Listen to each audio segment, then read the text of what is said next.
यीशु मसीह के नाम से सबको जय मसीह की। आज का वचन है मत्ती रचित सुसमाचार उसका 11 अध्याय 6 वचन।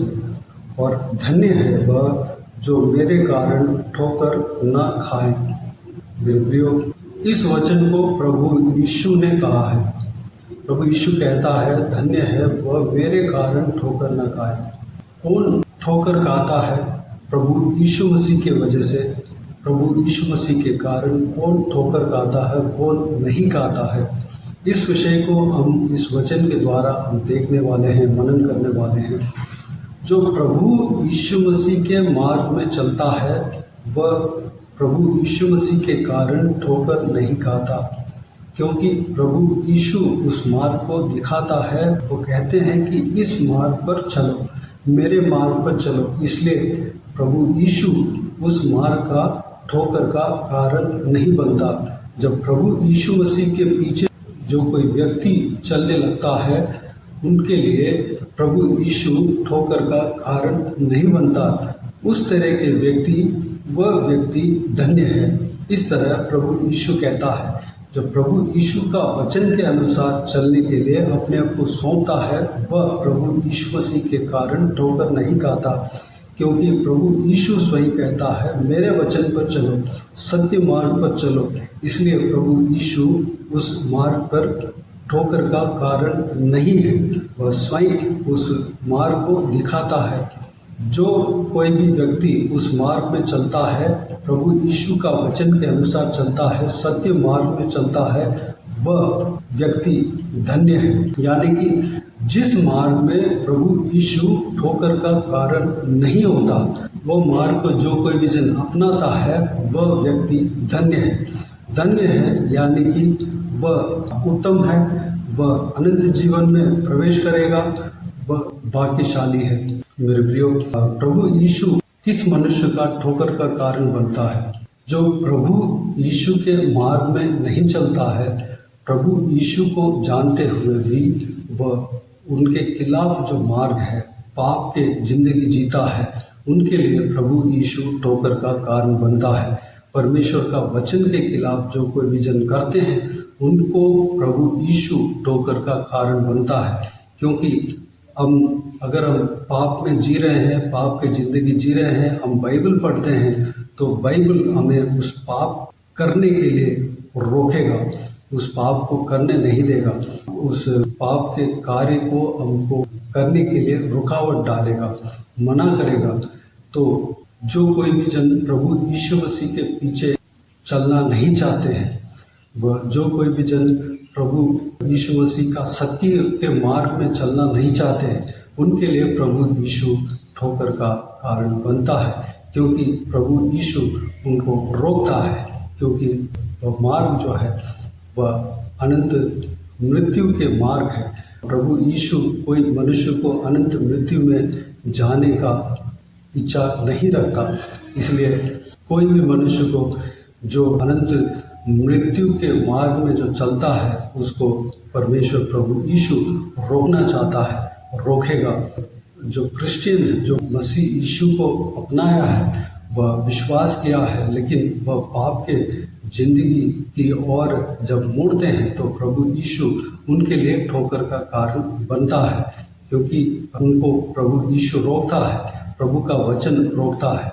मेरे प्रियो, हमें हमारा जीवन में अगर हम गलत करते हैं, हम गलत मार्ग में चलते हैं तो पवित्र आत्मा हमें रोकता है, ज़रूर रोकता है।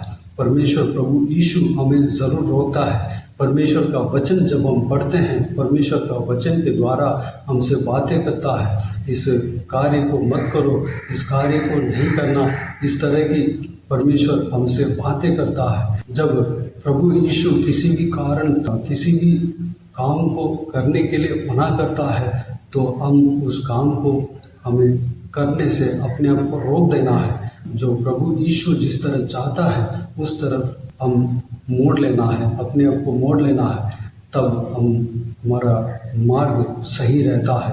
हमारा मार्ग में प्रभु यीशु ठोकर का कारण नहीं बनना चाहिए। तब हम धन्य व्यक्ति बनेंगे। हमें प्रभु यीशु का मार्ग में चलने के लिए, प्रभु यीशु का सत्य मार्ग में चलने के लिए हमें पवित्र आत्मा का अभिषेक का बहुत ही ज़रूरत है। पवित्र आत्मा हमें अपना मार्ग को, परमेश्वर अपने जो मार्ग में हमें चलना है उस मार्ग को हमें बताता है। जो काम सही है गलत है हमें बताता है। जब हम सही मार्ग में चलते हैं, परमेश्वर के आत्मा के चलाए हुए मार्ग में जब हम चलते हैं, परमेश्वर प्रभु यीशु हमारे ठोकर का कारण नहीं बनेगा, हम धन्य कहलाए जाएंगे। मेरे प्रियो, इस बात पर हम अपने आप को परमेश्वर के हाथों में समर्पित करें। हमारा जो मार्ग में, हमारा जीवन में प्रभु यीशु ठोकर का कारण नहीं बनना चाहिए। हमारा मार्ग प्रभु यीशु के मार्ग होना चाहिए, प्रभु यीशु का सत्य के मार्ग होना चाहिए। हमारा मार्ग परमेश्वर के भाता हुआ मार्ग होना चाहिए। हमारा मार्ग पवित्र आत्मा के चलाए हुए मार्ग होना चाहिए। हमारा जीवन में परमेश्वर का कार्य होना चाहिए। हमारे जीवन में परमेश्वर का अगुवाई होना चाहिए, पवित्र आत्मा का अगुवाई होना चाहिए। उसके लिए हम परमेश्वर को, अपने आप को परमेश्वर के हाथों में समर्पित करते हैं। आइए हम प्रार्थना करते हैं। स्वर्ग पिता दयालु परमेश्वर, आपको धन्यवाद देता हूँ आज के इस बहुमूल्य वचन के लिए। आपको धन्यवाद देता हूँ परमेश्वर, बीते हुए दिनों में हमें संभाला, बचाया, सुरक्षित रखा। आपको धन्यवाद देता हूँ आज के इस बहुमूल्य वचन के द्वारा हमसे बातें की। आपको धन्यवाद देता हूँ परमेश्वर। पिताजी, जो भी मनुष्य का मार्ग में परमेश्वर आप ठोकर का कारण नहीं बनते हो, उस मार्ग उत्तम है परमेश्वर। वह व्यक्ति धन्य है परमेश्वर।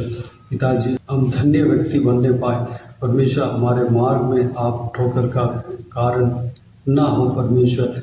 हमारा मार्ग सीधा मार्ग रहने पाए, हमारा मार्ग आपके मार्ग होने पाए परमेश्वर। आपके पीछे हम चलने पाए, सत्य मार्ग में हम चलने पाए, आपके सत्य वचन के अनुसार हम चलने पाए, पवित्र आत्मा का अगुवाई के अनुसार हम चलने वाला व्यक्ति बनने पाए परमेश्वर। अनुग्रह देना पिता, हम गलत मार्ग में ना जाने पाए परमेश्वर, आपके सत्य के खिलाफ ना जाने पाए परमेश्वर। अगर हम परमेश्वर किसी भी बात पर आपके खिलाफ अगर चल रहे हो पिता, अगर आप हमारे लिए जब ठोकर का कारण बनते हैं परमेश्वर, आप हमें उस काम को रोकते हैं, तो उस काम से हम फिर जाने पाए परमेश्वर, सही मार्ग में हम चलने पाए पिता। अनुग्रह देना। अगर हमारा सोच विचार आपके खिलाफ है, गलत है, तो परमेश्वर उस सोच विचार को बदलना परमेश्वर। हमारा हर सोच, हर विचार, हर कार्य, हर चाल चलन आपके भाता हुआ होना चाहिए परमेश्वर। अनुग्रह देना पिता।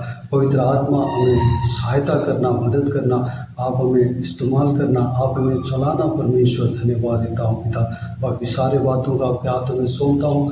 जो कोई भी जन इस वीडियो को देख रहे हैं और सुन रहे हैं, उन सभी को आशीष देना, संभालना, सभी के ऊपर आपके हाथ हमेशा बने रहने पाए, कोई कमी घटी उनका जीवन में ना होने देना परमेश्वर। भरपूर आशीष देना, संभालना पिता। हालेलुया। जहाँ कहीं भी जाते आते हैं उनके संग रहना, सुरक्षित रखना पिता। सारा ज़रूरतों को पूरा करना परमेश्वर। उनको सीधा मार्ग में आप चलाएंगे। धन्यवाद देता हूँ परमेश्वर। बाकी सारे बातों को आपके हाथों में सौंपते हैं। सारा आदर, महिमा, जलाल आपको मिलते रहे। सारा दुआ प्रार्थना को प्रभु यीशु मसीह के नाम से मांगते हैं, सुन और ग्रहण कर। आमीन आमीन। प्रभु यीशु मसीह के नाम से प्रभु यीशु मसीह का आशीष और अनुग्रह हम सभी के ऊपर बने रहे। आमीन आमीन। मेरे प्रियो, इस चैनल को सब्सक्राइब करें और शेयर करें। अगर किसी को भी प्रार्थना का विषय हो तो डिस्क्रिप्शन में दिए हुए नंबर पर कॉल करके प्रार्थना करा सकते हैं। हम आपके लिए प्रार्थना करेंगे। आप अपने व्यक्तिगत प्रार्थना में हमारे लिए प्रार्थना कीजिए। इस सेवकाई के लिए, इस सेवकाई में जुड़े हुए हर एक जन के लिए, हर एक आत्मिक उन्नति के लिए, तरक्की के लिए, आत्मिक आशीष के लिए, संसारिक आशीष के लिए, पारिवारिक आशीष के लिए प्रार्थना कीजिए। प्रभु आप सबको आशीष दे। इस सेवकाई के द्वारा परमेश्वर आपके जीवन में कार्य किया हो वह भी हमें बता सकते हैं, ताकि हम सब मिलकर परमेश्वर को धन्यवाद दे सकें, महिमा कर सकें। प्रभु यीशु आप सबको आशीष दे। आमीन आमीन।